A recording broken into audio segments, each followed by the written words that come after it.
Hello Shahid. Hasan, Shahid नहीं, जवाहिर बोल रहा हूँ। क्या तुम जिंदा हो? हाँ, मर गया था लेकिन जिंदा हो गया। तुम्हारी जुदाई बर्दाश्त ना हुई तो सोचा कॉल कर लूं। लेकिन ये कैसे मुमकिन है? मैं इतनी आसानी से नहीं मरने वाला। खैर, मैं फोन पर सब कुछ नहीं बता सकता। तुम्हें लोकेशन भेज रहा हूं, फौरन पहुंच जाओ। उसे लोकेशन भेज दो, फिर इस फोन को भी तोड़ देना।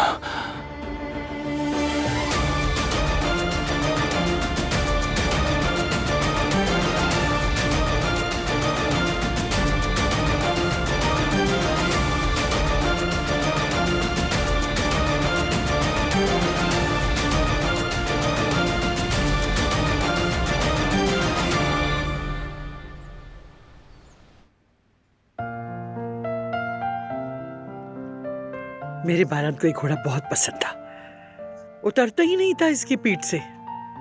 हाँ, वो भी क्या दिन थे।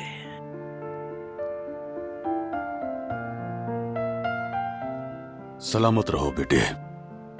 अल्लाह मेरे पोते को भी नसीब करे कि वो इस खिलौने पर खुशी खुशी सवार हो। आमीन। आमीन। जरा मैं तो बैठ के चेक करूं, देखते हैं कितना मजबूत बना है। हिम्मत भी मत करना।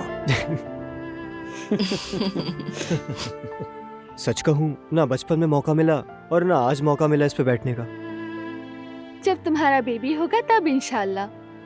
हद है यार, मैं हैरान हूँ कि इस घर की हर बात आखिर में शादी और बच्चों पर कैसे आ जाती है। कमाल करते हैं आप लोग। इसके अलावा और भी बातें हैं भाई। चलें, ये काम तो अपने इख्तिताम को पहुंचा। अब बारी है बेबी के नाम के इंतखाब की।